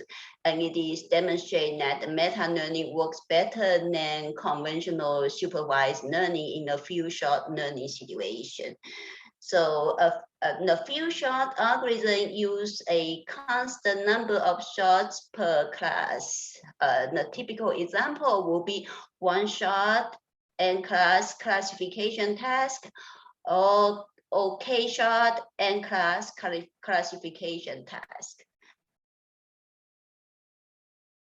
So I'm going to focus on few shot relation network developed by Flatson. It uses the matching network and the CMC network. Okay, so in this algorithm, usually C unique classes are randomly selected, and a mini batch of training sample set, a query set, a support set, and a testing set will be randomly selected from these classes. The few shot relation network are based on the matching neural network and CMC network, right? So I'm going to introduce a little bit of that. The feature encoders will be, obtained for training data set, okay? And then the relation score from the feature encoder that reflects the similarity of images will be calculated to determine whether they belong to the same class or not. And a CMC network, I usually, people also call it one-shot network also, learn the relationship between pairs of input data samples. So now we go to our algorithm, okay? Our valid few shot relation network algorithm, okay? We can see that, it's based on the observation. We have that the few shot algorithm is very good. It's efficient for data that follows uniform distribution. Okay, so and then we observe that the problem comes up when the data sources are not uniformly distributed. So based on that, we develop our valid few shot relation network algorithm. So in our valid few shot relation network algorithm, we assume that the categories have a storage of images that follows a distribution, okay? For, let's say, C class, each class has a distribution PI, and of course they sum together equal to 1. So in each episode that for a sample set of size n, we are not going to see that constant K number of shots. Now we had to see that Ki, depending on the probability distribution. So it will be equal to Pi times N. And then images from each class usually will be, because it's training, we know their neighbors, so it will be paired with their neighbors, okay? One from each category will be randomly selected. Okay, so we have C classes. So these are the sample sets. And then we have the query set. Query set, we make it, you know, can be a factor of M of the original sample set. And query set, we also know their neighbors. So this is the query set. Okay, and in each set, it's corresponding, compared to its corresponding sample set, we have, you know, M times of the sample set for each class. And the support and testing set will be selected for testing by following the same rules used for selecting of sample set, query set, okay, from a different choice of C class from the category, not necessarily had to be in the same classes for the support set and testing set. Here, the testing set will be M, a factor of M of the support set, but the M not necessarily be the same as the query set M, okay? So now we have the data set ready, and then convolution neural network will be used to produce the feature map for each image.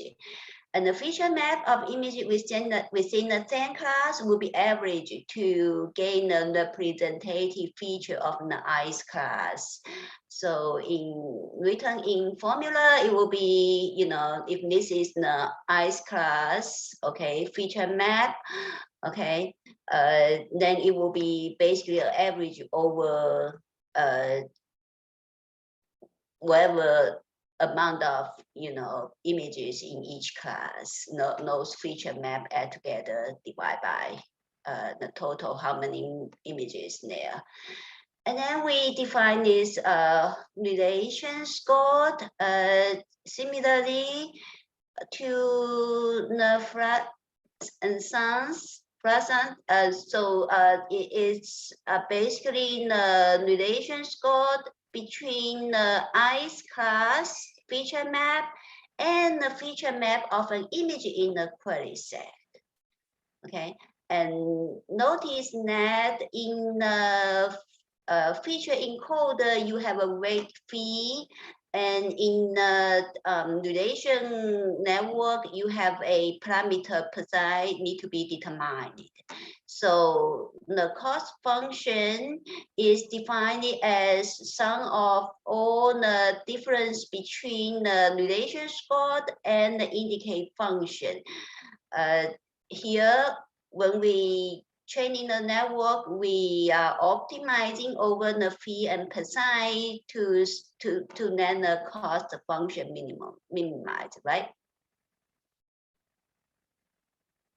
Okay. So here is our experiment. We perform our experiment for 2 different distribution cases. We still use the OmniGraph dataset. I will show dataset later on. Our algorithm and few-shot algorithm will be run on the same CNN structure for calculating the feature encoder and calculating the relation network. We assume the number of images in the 5 class follow the probability distribution in 2 different cases. The first case will be 110, 210, 310, 210, 210. Okay, and then the simple choice of sample support set will be because only 5 class, right? So we got 1 picture from the first class, 2 picture from the second class, as such, 1, 2, 3, 2 image from the 5 class.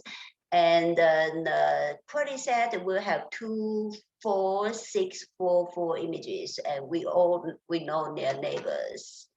Okay, and the selection of this, because you know you don't have to physically make the image more in one category.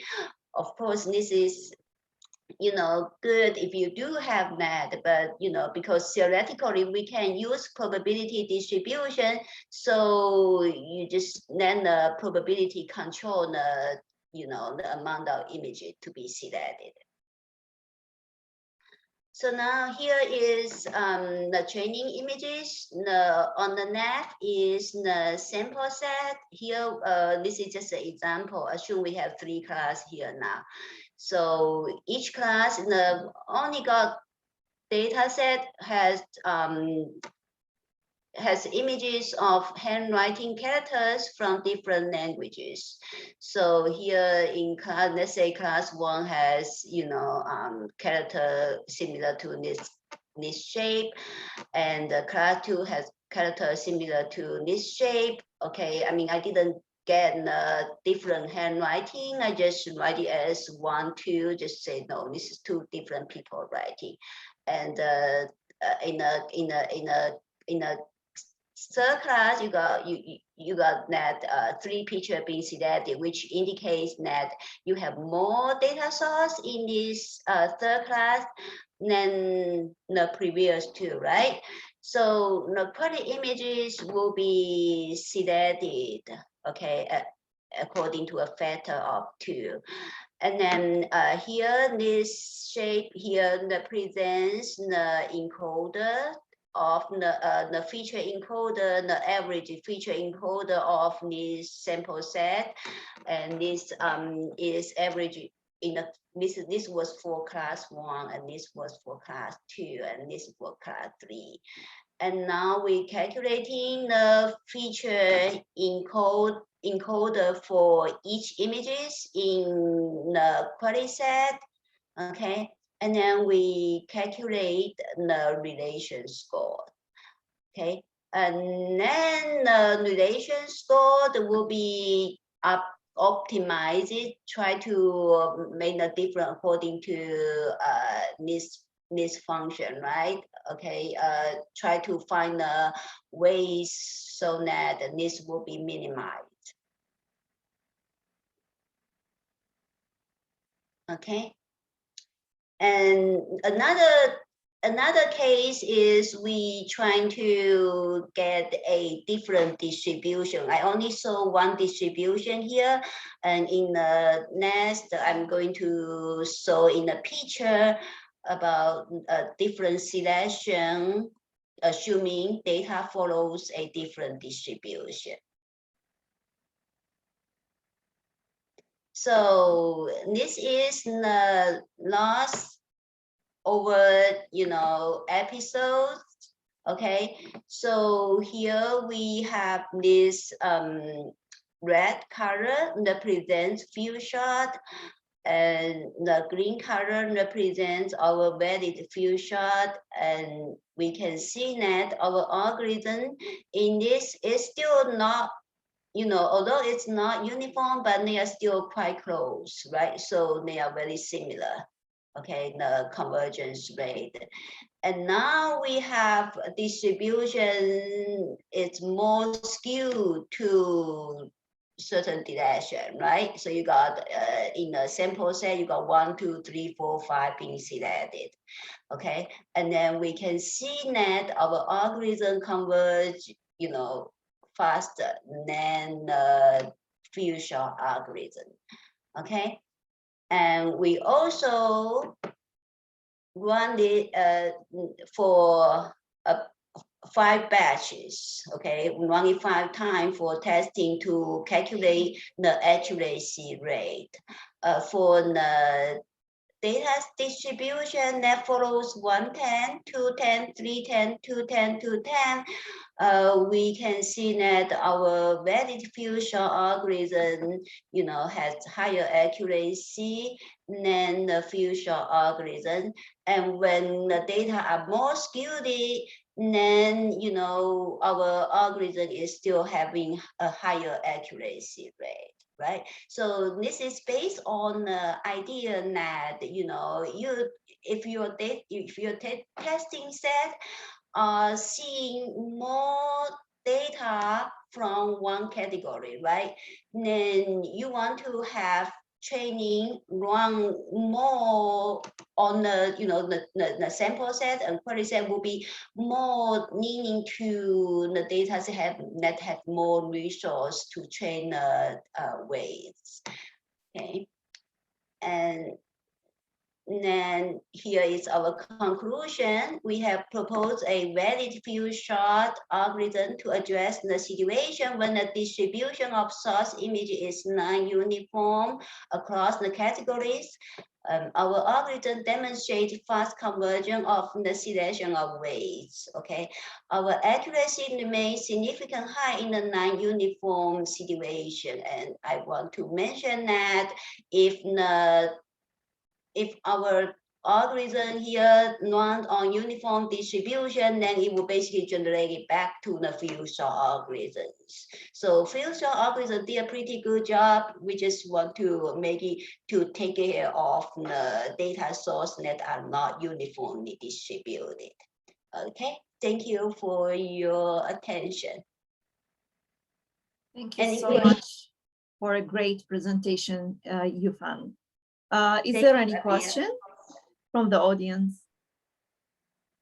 Then we move to the last paper, the frequency effect of information state update on consciousness in multi-agent system.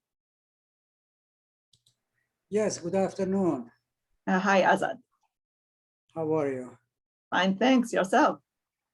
Good, good, good. Thank you. I'm trying to share the screen. Yeah, take your time, please. Okay. Do you see the screen? Yeah, all good. Okay. Thank you.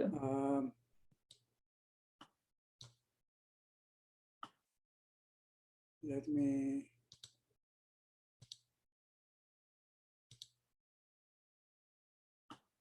Yes, good afternoon. My name is Azad Manish.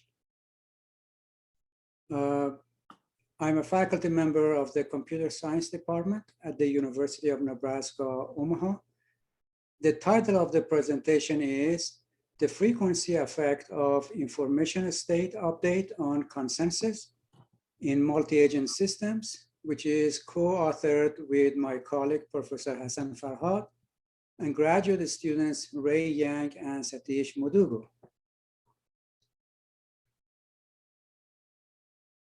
Before getting into details, this is the outline of the talk.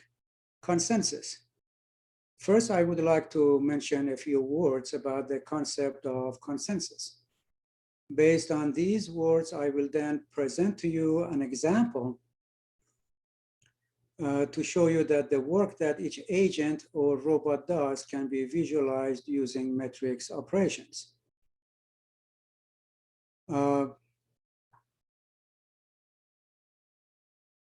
We will look at how consensus or agreement can be reached using the two approaches of discrete time and continuous time in terms of matrix operations.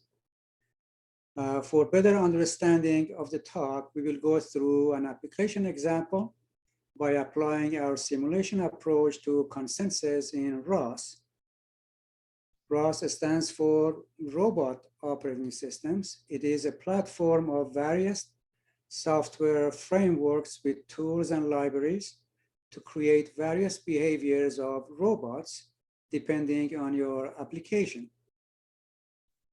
Then we will try to say a few words about whether reducing or increasing the number of times agents update their information is a good or a bad approach, or whether that would make any difference in the overall performance.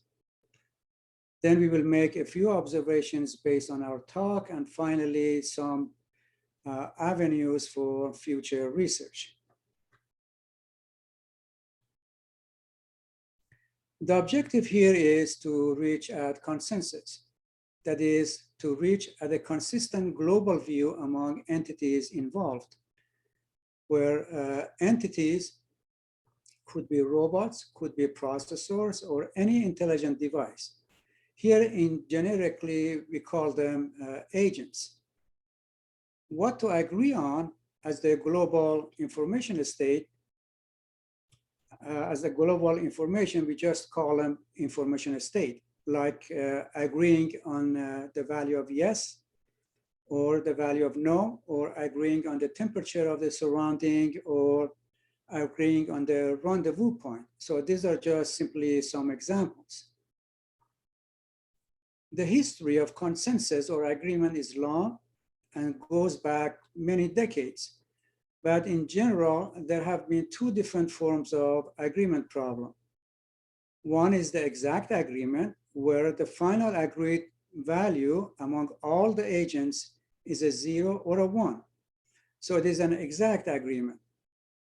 The other one is the approximate agreement, in which the entities agree on values that are not necessarily exact, but they are very close to each other. And that's why we call it approximate agreement.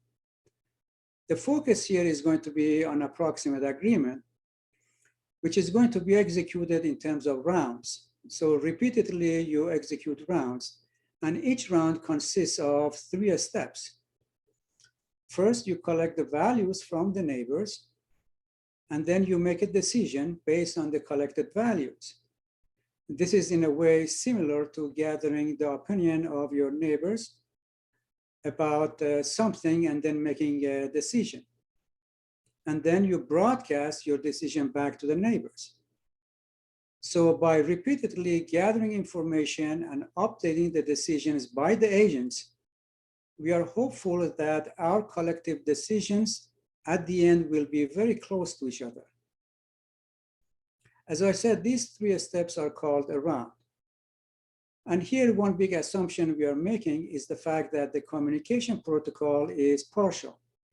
That is, not every agent is connected to every other agent. To set the stage right for better understanding of this presentation, we are using a chordal ring with 8 agents as a simple network that you see below here. But this network, as I said, is just an example and can be replaced with any other form of network, or you can increase or decrease the number of nodes. The values for the information state that each agent is holding is its ID value. Again, this is just an example. For example, agent 1 holds the value of 1 because its ID is 1. Agent 2 holds the value of 2 because its ID is 2, and so on. So these values can be formed into a vector at time 0 or at time or at the step 0 in a vector form, as you see right there. So for example, agent 1 holds the value of 1, agent 2 holds the value of 2, and on. The weight on each link is 0.2 in this example. This weight represents the weight of opinion or weight of contribution toward the final result. For example, here, when agent number 2 sends its value 2 to agent number 1, its contribution is going to be 0.2. So the higher the weight is, the higher the contribution toward the final value will be. With what we just described, we can see that the overall decision at the end of each round is going to be a weighted average. For example, in round number 1, when agent number 1 collects values from its neighbors, for example, from itself, with the weight of 0.2, and then from agent number 2 with the weight of 2, and agent number 3 with the weight, with the weight of 0.2, and so on. Using the weighted average, we just get to 4.2. That means at the end of round number 1, agent 1 comes up with the decided value of 4.2. So if we keep doing that, finally, we're going to reach a stable matrix under certain conditions. On the other hand, this graph or this protocol of network can be represented as an adjacency matrix. As an example, we see here agent number 2 is connected to agent number 1, and it provides the contribution of 0.2. The same thing, agent number 3 sends its value to agent number 1 with the contribution of 0.2. So this can be represented in a matrix form that we call adjacency matrix. If we look at round number 1 that we just mentioned only for agent number 1, but if you use the entire adjacency matrix and look at every agent altogether, we can come up with the voted values at the end of round 1 by multiplying the adjacency matrix to the original vector. So original vector with the values held by the agents are 1 through 8. And this is the adjacency matrix. When you multiply it, you get the value of 4.2 that we saw in the previous slide for agent number 1. And I'm showing it right here again. And we get the other values for the other agents. So in round 2, if we repeat the same process, meaning that multiply the adjacency matrix to the updated values, we get a new updated values. So because this vector right now is equal to the adjacency matrix multiplied by the original vector, by using substitution, we end up with a squared times x of 0, because we replace x of 1, which is this vector, by the adjacency matrix multiplied by the original vector. So if we keep doing that by substitution, after round k or for round k, we end up with this. So we call that a discrete form of agreement, hopefully, only because we are doing it in steps, a step 1, a step 2, a step 3, and so forth.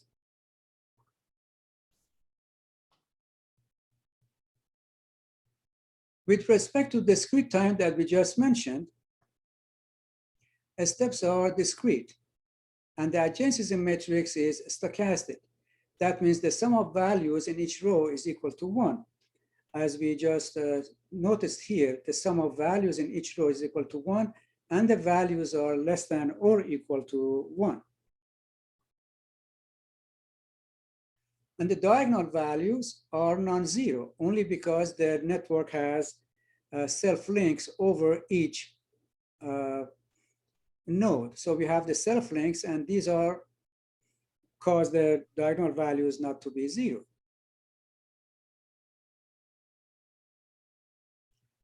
With respect to continuous time, although we have not talked about it in more detail, because of its name, it means voting updates happen continuously, like in an analog signal.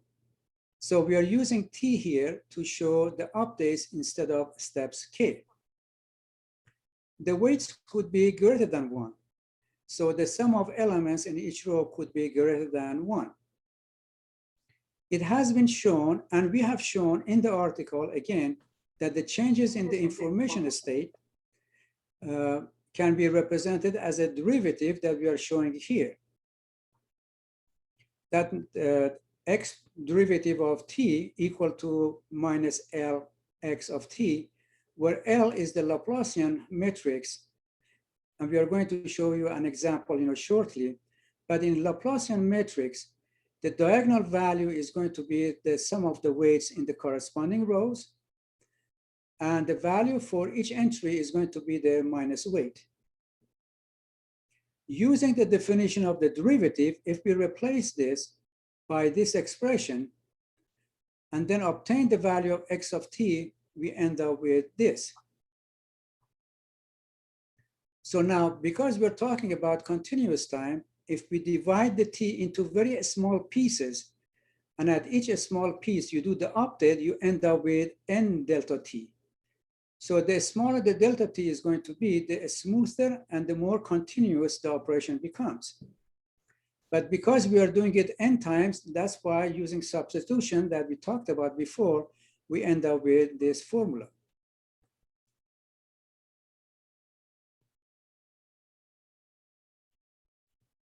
Let us look at the adjacency matrix for the discrete form that we mentioned before, which is this. This adjacency matrix can be represented as 0.2 multiplied by this matrix. As an example, 0.2 times 1, that gives you 0.2, and 0.2 times 1, that gives you 0.2. So you can look at the network protocol using this particular matrix, which is going to be in this form where the weights are going to be 1. On the other hand, this 0.2 multiplied by this matrix can be transformed into this expression in terms of matrix operations. Just to give you an example, we notice that minus 0.2 times 4, that gives you minus 0.8. And then 1 minus 0.8 gives you 0.2. So that is the same 0.2 that we got before. So you can do that for every other element as well. Then we notice that this is the identity matrix, which is I. This is minus 0.2. So this is going to be your delta T, and this is going to be your Laplacian matrix.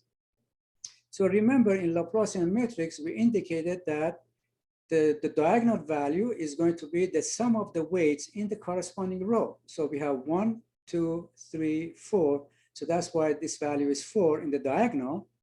And the weights are represented as negative weights. So this is the adjacency matrix that we talked about. So we transformed it into this form. So using the discrete form that we mentioned before, we can replace the A by I minus delta T times L. On the other hand, in the previous slide, we showed you that for the continuous form, we have this formula. So you can see that these two formulas are very similar to each other. Even though in literature, in reality, they normally offer these two situations with two different formulas.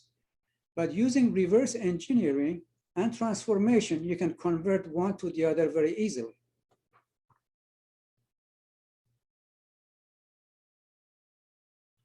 Let us apply what we have learned so far to an example where 5 robots need to form a circle. To form a circle, the robots need to know the center of the circle and also, obviously, the radius of the circle. Here we are concerned only with agreeing on the center. So using the coordinates of X and Y of each robot, we end up with 2 vectors. So for example, for robot 1, the original coordinate of it is 2, 3. For robot 2 is 4, 4, 6, 5, and so on and so forth. This left figure shows the robots, and the right figure shows the communication topology of the robots. And also it shows the weight on the communication that we see here on each link.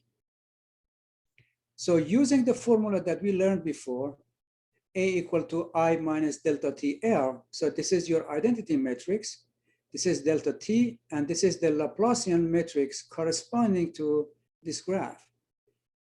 For example, you see from here, from 2 to 1, you have the weight of 1.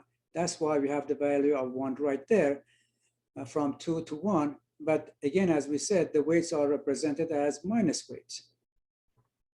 Using the value of delta T of 0.03, and then multiplying this adjacent matrix by itself only because of the substitution that we talked about before, after about 250 times, that's what it becomes. So meaning that the matrix becomes stable.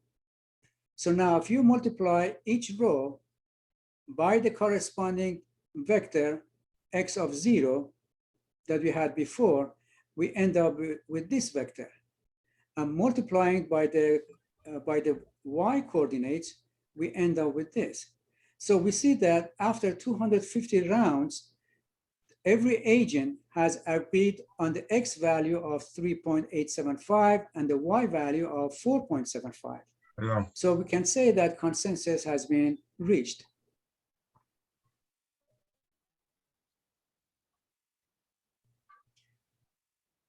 So let's look at the frequency of updates, comparing discrete versus continuous. This top figure on the left points at the center of the circle that was agreed upon. And then the figure on the right shows the robots have actually formed into a circle, but because it's not the subject of this study, we are not talking about it any further. This graph at the bottom shows how many rounds of communication is needed to make the I minus delta T times L stable. So here you have your delta T's that we use for different value of it, and we are increasing those delta T values. And here is the number of rounds that we went through. We see that as delta increases, which becomes more and more discrete, the number of rounds decrease, which is good. And as delta T decreases, we see number of rounds increase drastically. So as it becomes more and more continuous, the communication bandwidth and complexity increases. So in general, knowing that the final results would be the same, whether delta is large or small, one would ask, why do we need to waste resources by making the value of delta so small? And what is the reason for transition toward continuous form? To answer this question, that really depends on the application. For example, if delta has to do with movements of agents every delta T units, then using large values of delta, the movement would become jittery and jumpy. But if you're using small values, that would make the movements very smooth. So it really depends on the application. Obviously, for the sake of saving bandwidth, we cannot make the value of delta T arbitrarily large. In the paper, we have shown that the largest value that you can have for delta T is going to be 1 over max L sub II, which is the largest value in the diagonal form of the Laplacian matrix, which in this case is 2, and then 1 over 2, that gives you 0.5. And that is the reason why we stopped right there, because any value of larger than 0.5 for the delta value would not be guaranteed in terms of agreement. So we are not going to be sure whether raising the adjacency matrix, that means this adjacency matrix over and over again would make it stable.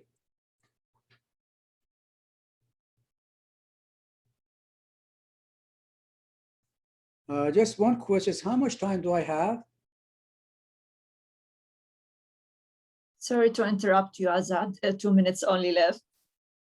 Or 2 minutes only left. Okay. Yes, please. So I need to be very Okay, so I need to be very quick. So yes, I have to skip a slide. But here, for convergence to occur, we mentioned that delta T needs to be at the maximum of 1 over LII, and I minus delta T must be stochastic, and also there must be a rooted directed tree in the network. We have not talked about it here only because of lack of time. But in general, it means that there must be at least one node capable of reaching every other node in the graph topology. And also, we notice that as delta T becomes 0 or closer and closer to 0, discrete form moves toward continuous form. I'm skipping this slide for the sake of time. This is some comments about future directions. What we have talked about so far was with respect to fault-free networks. That means agents are fault-free. So what would happen if we inject faults into agents? That means if some agents behave abnormally, then obviously the adjacency matrix is going to change, and that would make many things very difficult. Also, what we talked about was the fixed topology. What would happen if the topology changes or keep changing? And one of the reasons that might change is because of omission faults, meaning that some agents do not receive values, or there are some missing links, or there are some broken links. What would happen if agents are mobile? That would change the topology as well. Or what would happen if there are transmissive versus omission faults? Another thing would be, is it possible to determine agents' positions on the circle through consensus? Meaning that, is it possible to determine the final position of the agents on the circle formation before they start moving?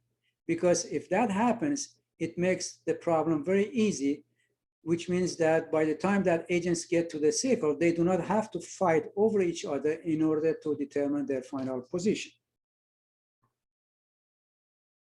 And obviously, I wish I had more time, but I believe I'm out of time. Thank you for listening, and I would be very happy to answer any questions. Thank you so much for your presentation, Azad. Can you please stop sharing your screen if you don't mind? Sure. Thank you so much. Okay. Thank you very much. Is there any question? To end session 17, I'd like to thank all the audience and speakers who attended this session. Thank you so much. Thank you. Thank you, Dr. Abeer Alsadoon. Thank you for your contribute to CSC 2021. And let's wait until 4